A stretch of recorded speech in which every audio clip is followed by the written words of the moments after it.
Yeah, it's done.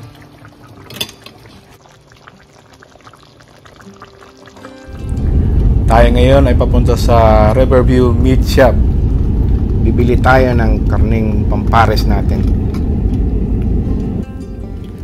Sa unahan lang to ng Brighton. Papuntang Melfort ang way mo. Okay, andito na kami ngayon. Kaya siguro siya tinawag na Riverview dahil tanaw mo ang Saskatchewan River. Diba? Ang aga naming dumating dito. Akala namin 8 o'clock mag-o-open. Pero nung nag-open sila is mga 9 AM na. Dumadami na yung customer nila.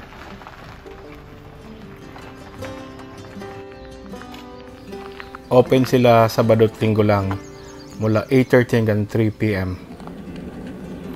Ito, humahaba na yung pila dito.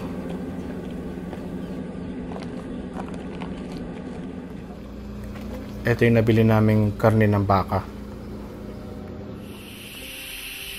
Pagkalinis ko, pinakuluan ko na sa pressure cooker.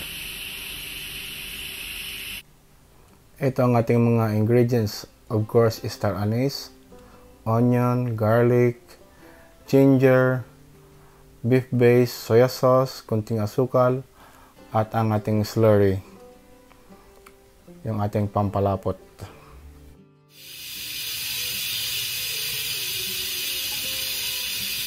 Okay, simulan na natin. Igisa na natin, sabay-sabay na natin yung luya, sibuyas, saka bawang. Idagdag na rin natin yung star anise. Kunti lang ang nilalagay kong star anise kasi ayaw kong ma-overpower siya. Tapos, lagay na natin ng tubig.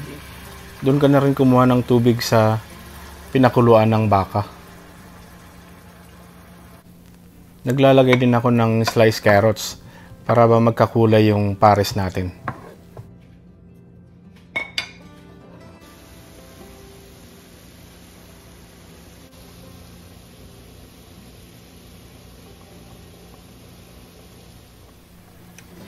At this point, pwede mo na siyang dagdagan ng beef base o pampalasa.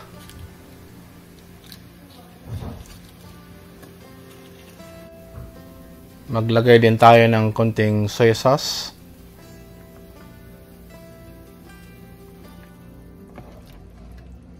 Magdagdag din tayo ng black pepper at konting sugar to balance the flavor. Pwede na nating idagdag yung ating pampalapot, yung ating slurry.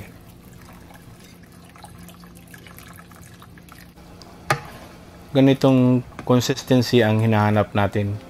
Hindi siya gaanong malapot at hindi rin runny.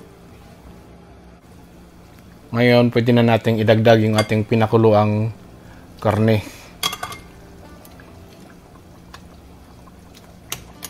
Malambot na tong mga karning to.